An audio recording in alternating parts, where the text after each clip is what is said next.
আল্লামা ইকবাল অনেক বড় সাহিত্যিক ছিলেন পাকিস্তানের মধ্যে। তেনার শেকওয়া জবাবে শেকওয়া কিতাবটা অনেক বিখ্যাত। দেখেন, তিনি লন্ডনের মধ্যে জজ ছিলেন, তার কাছে এক মহিলা আসতো, ইহুদি কাফের। তিনি বলতেছেন তেনার কিতাবের মধ্যে ওই মহিলাটা এসে আমার কাছে বিভিন্ন মামলা মোকদ্দমা নিয়ে সবসময় আসতো। যখন সেই মহিলা কয়েকদিন পরে আসলেন, ইহুদি ছিল, হঠাৎ মহিলা আসছে বোরখা টোরকা পরে। আল্লামা ইকবাল বলতেছে, হু আর ইউ, আপনি কে? তখন সে হেজাব থেকে একটু চোখটা উঠিয়ে বলতেছে, সে ফাতেমাতুজ জাহরা। সে নিজের পরিচয় দিল।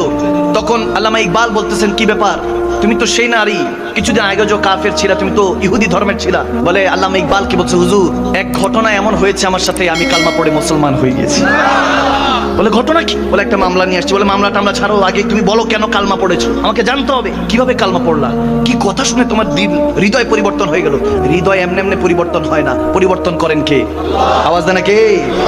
যখন এই ঘটনা হলো, আল্লামা ইকবাল জিজ্ঞেস করলেন আল্লামা ইকবাল যে বলো ঘটনা কি মা? বলে হুজুর আমার একটা হোটেল আছে। এখন বিষয়টা হলো, ওই যে খাতুন ছিল, যে বোনটা ছিল, তার হাজবেন্ড হলো আর্মি অফিসার লন্ডনের। এখন আর্মি অফিসাররা যদি ধর্ম পরিবর্তন করে, তার এফিডেভিট অনেক ঝামেলা আছে, অনেক কিছু পোহাতে হয়। এমনি একটা ধর্ম থেকে আরেকটা ধর্মে রূপান্তরিত হওয়া যায় না, অনেক কিছু মুশকিল পোহাতে হয়।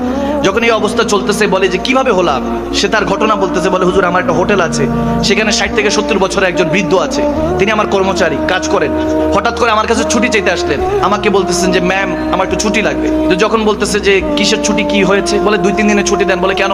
বলে আমার ছেলেটা, যুবক একটা ছেলে, সে ইন্তেকাল করে গিয়েছে, সে মারা গিয়েছে। বৃদ্ধ লোকটা যখন এই কথা বললো, ওই মহিলা বলেন যে আমার খুব খারাপ লেগে উঠল, কারণ এই বয়সে বাবার জানাজাটা পড়া যায়, কিন্তু বাবা হয়ে ছেলের জানাজা পড়া যায়, বড় কষ্ট হয় অন্তরে। যুবক ছেলে, বউ ছিল, ছোট বাচ্চা আছে। ওই ম্যাম, ওই মহিলা মা বোনটা বললো যে ঠিক আছে আপনাকে ছুটি দিলাম, যান। চলে গেল। 3 দিন পরে আসলো, চাকরি করছে, ডিউটি করছে হোটেলের মধ্যে। এর মধ্যে দেখে গেছে আবার 3-4 দিন না যেতে বলতেছে আবার ছুটি লাগবে। এই কথা শুনে বলতেছে কেন, এখন কেন? বলতেছে ম্যাম কিছু মনে করবেন না, আমার ছেলের কষ্টে আমার ছেলের বউটাও ইন্তেকাল করেছে, আল্লাহর মাল আল্লাহ নিয়ে গিয়েছেন। যখন এটা শুনলো তা আবার স্ট্রেঞ্জ হয়ে গেল, যে বৃদ্ধ লোক, বৌমা হয়তো একটু রান্না বান্না করে খাওয়াতে পারতো, সেটাও চলে গেল। একটা ছোট্ট এখন নাতি, কি করবে? ওই মহিলা বলতেছে আমার কষ্টে কথা বেরোচ্ছিল না। আমি বললাম যান যান, তাড়াতাড়ি ছুটে যান। জানাজা হলো, দাফন কাফন করে 2-3 দিন পরে আবার আসলো। আসার পরে দেখে ছোট্ট একটা বাচ্চাকে নিয়ে আসছে, নাতি, বৃদ্ধ লোকের সাহারা, শেষ ভরসা। নিয়ে আসলো হোটেলের মধ্যে, বলতেছে কামরায় থাকবে, একই বিছানায় থাকবে, সমস্যা নেই। কয়েকদিন পার হচ্ছে, ছাদে খেলতেছে ছোট্ট বাচ্চা, খেলতে খেলতে হঠাৎ পা পিছলে নিচে পড়ে গেল। নিচে পড়ে রক্তাক্ত, তাড়াতাড়ি অ্যাম্বুলেন্সে নিল।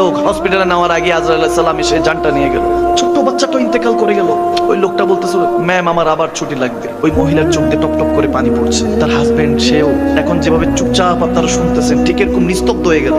যে একটা ফ্যামিলির সাথে যদি এক সপ্তাহে এরকম ঘটনা ঘটে, ইনসিডেন্ট হয়, তার আর বলার কিছু থাকে না, বাকরুদ্ধ হয়ে যায়, ভাষাহীন হয়ে যায়, তার কোনো কিছু বলার নাই, চিন্তা করার নেই। ওই মহিলা বলতেছে আজকে তো আপনার অনেক বড় কষ্টের দিন, আপনার নাতিটাও চলে গেল। বলে কিসের কষ্ট? যার মাল সে নিয়ে গিয়েছে। ঈমান দেখেন বান্দা, আমরা